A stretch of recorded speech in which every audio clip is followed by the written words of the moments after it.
It was a cold, moonless night in the small, isolated town of Blackwood. Emily, a young woman in her mid-20s, had just moved to the area to escape the chaos of city life. She thought she could find solace in this quiet town, nestled deep in the woods, far away from the prying eyes and urban noise.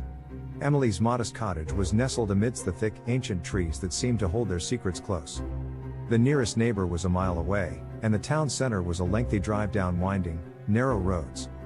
At first, the solitude felt serene, but as days turned into weeks, Emily began to notice something unsettling.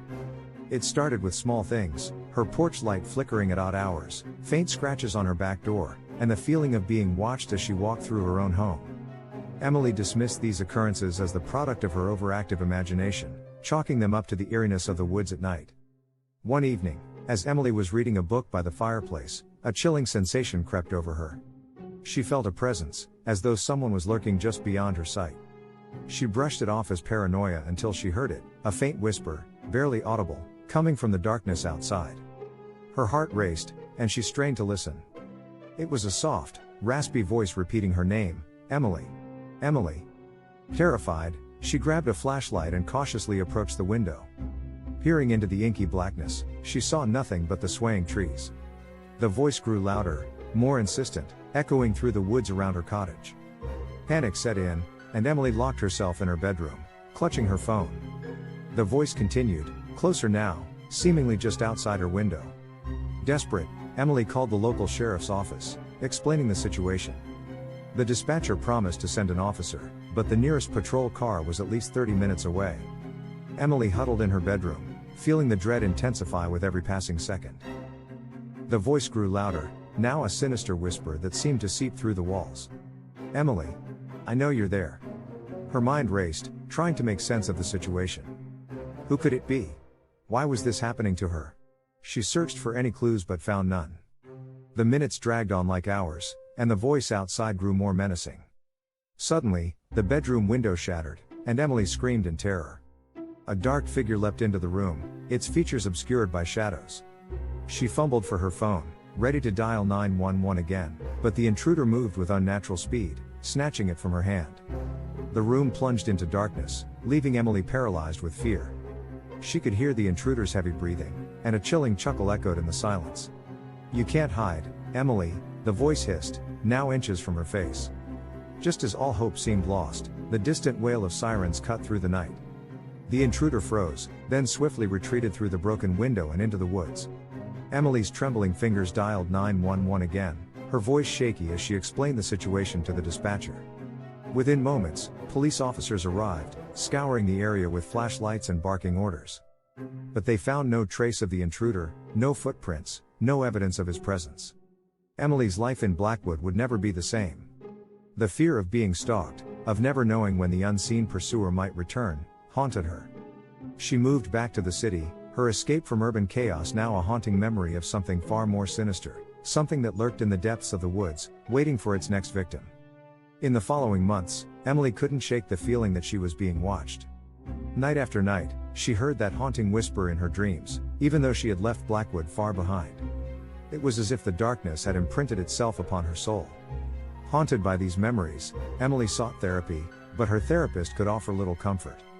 She suggested that perhaps it was the isolation and stress of her new surroundings that had driven her to hallucinate and imagine the stalking. One day, while browsing the internet, Emily stumbled upon an old local news article from Blackwood.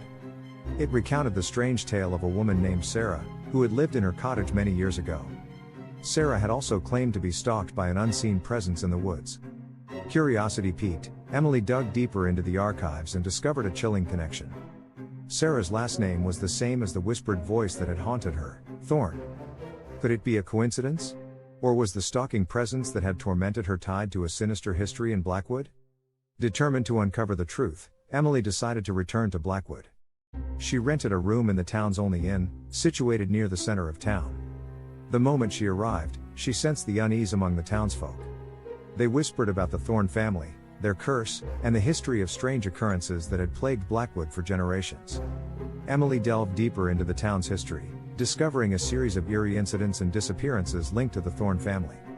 The more she uncovered, the more convinced she became that there was a malevolent force at play, one that had persisted for centuries. One fateful night, as she explored the woods around her old cottage, Emily stumbled upon an overgrown path leading to a hidden grove. There, in the center of the grove, she found a weathered, moss-covered gravestone with the name Sarah Thorne etched onto it. The gravestone was surrounded by others bearing the Thorne family name, each marked with dates that spanned generations. As Emily stood in that ominous grove, the wind whispered through the trees, and she felt a presence drawing near. The unseen pursuer was back, its presence palpable and menacing. Emily's heart raced as the ghostly whispers grew louder, forming a sinister chant. Emily! Thorne! Emily! Terrified, Emily fled the grove, her footsteps echoing through the woods as she sprinted back to the inn. She knew she had to unravel the dark secrets of the Thorne family, no matter the cost. The more she delved into the Thorne family history, the clearer the connection became. It seemed that the malevolent presence that had haunted her and Sarah was a vengeful spirit, seeking retribution for some long-forgotten transgression. Emily was determined to put an end to this cycle of torment. Armed with her newfound knowledge and guided by an old journal she discovered in the town's historical archives, Emily embarked on a quest to find the truth and put the restless spirit to rest. She ventured deep into the heart of the Blackwood forest, seeking answers buried in the past. What she uncovered would shake the very foundations of Blackwood and reveal a chilling tale of betrayal, revenge, and a curse that had bound the Thorne family to a malevolent force for centuries. Emily knew that confronting the entity would be her only chance to break the curse and free herself from the unseen pursuer. As Emily faced the vengeful spirit in a harrowing showdown in the heart of the Blackwood forest, she would come to understand the true depths of the darkness that had plagued her life. The battle between the living and the dead would test her courage, her resolve, and her will to survive. But even if she succeeded, she would forever carry the scars of her haunting in Blackwood, a tale of being stalked not only by a relentless presence but also by the sins of the past. The story of Emily and the unseen pursuer would become a chilling legend in Blackwood, a reminder that some horrors never truly fade away.